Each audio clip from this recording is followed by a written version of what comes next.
Muy buenos días. En este día sábado quinto de Cuaresma, 12 de abril de 2025, reflexionamos del Evangelio de San Juan, capítulo 11, versículos 45 al 56.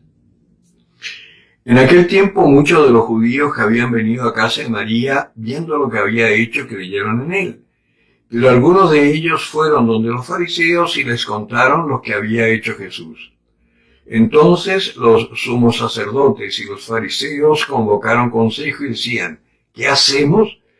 Porque este hombre realiza muchas señales. Si le dejamos que siga así, todos creerán en él, y vendrán los romanos y destruirán nuestro lugar santo y nuestra nación. Pero uno de ellos, Caifás, que era el sumo sacerdote de aquel año, les dijo: vosotros no sabéis nada, ni caéis en la cuenta que os conviene que muera uno solo por el pueblo y no perezca toda la nación. Esto no lo dijo por su propia cuenta, sino que, como era sumo sacerdote aquel año, profetizó que Jesús iba a morir por la nación. Y no solo por la nación, sino también para reunir en uno a todos los hijos de Dios que estaban dispersos. Desde ese día decidieron darle muerte. Por eso Jesús no andaba ya en público entre los judíos, sino que se retiró de allí a la región cercana, al desierto, a una ciudad llamada Efraín, y allí residía con sus discípulos. Estaba cerca la Pascua de los judíos, y muchos del país habían subido a Jerusalén antes de la Pascua para purificarse. Buscaban a Jesús y se decían unos a otros estando en el templo: ¿qué os parece? ¿Que no vendrá a la fiesta? Los sumos sacerdotes y los fariseos habían dado orden que, si alguno sabía dónde estaba, lo notificara para detenerle. Palabra del Señor. Siempre tenemos pretextos para deshacernos de todo aquello que nos estorba, que nos molesta. Incluso hasta para pelearnos con otros, para desearle la muerte a otros. Siempre tenemos pretextos.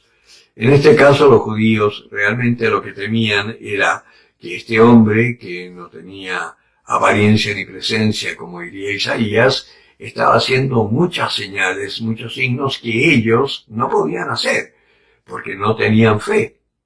Y el problema era que, si seguían creyendo en él, no era que iban a venir los romanos a destruir el templo y la nación, porque a los romanos les interesaba bien poco la religión de los judíos. Los dejaban ahí porque los consideraban unos fanáticos y no les afectaba para nada que este pueblo tuviese sus propias creencias.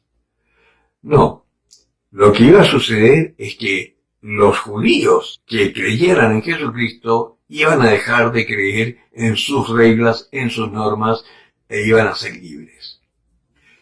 Esto mismo hoy pasa en nuestra iglesia.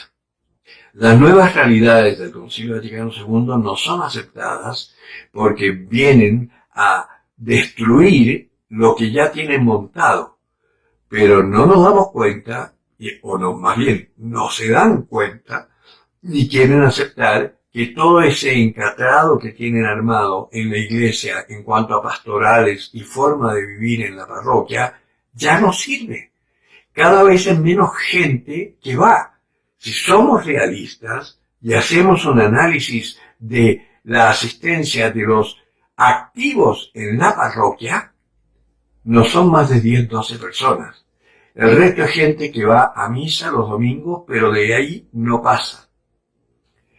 Hay uno que otro grupito que se reúnen, pero que se reúnen para ellos, pero su fe no trasciende hacia afuera para atraer a otros. Sí, hay grupos de confirmación, grupos de bautismo. Los chicos de confirmación están ahí mientras la cosa es entretenida, pero una vez que se confirman, desaparecen.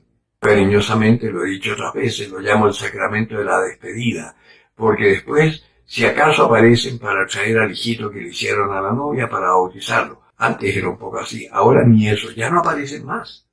No quieren saber más de la iglesia. Y sin embargo, las realidades que atraen gente y que van recuperando católicos a su fe son perseguidas, son rechazadas. Ahora, Siempre yo me acuerdo cuando pasa esto con el camino, que los sacerdotes les anunciamos el camino, le decimos lo que el camino puede hacer en su parroquia y al final dicen no. Me recuerdo a Quijote cuando le decía a Sancho, ladra, Sancho, señal que caminamos. Porque es cierto, habla muy mal del camino, pero en las parroquias donde está el catecumenado, esas parroquias son un hervidero de gente. Y de gente que está ahí y en la medida en que va madurando, empieza a ayudar al párroco en todas las necesidades parroquiales. Pero ya no como una cosa de religiosidad, sino que por un anhelo profundo de anunciar a Jesucristo muerto y resucitado. Algo que, si tú te has preparado bien en la Cuaresma en este año, lo podrás vivir intensamente en esta Pascua. Y después tenemos todo el resto del año para seguir ganando indulgencias para nuestros seres queridos y para poder vivir movidos por el Espíritu Santo, siendo luz para los que nos rodean. El que tenga oídos para oír, que oiga.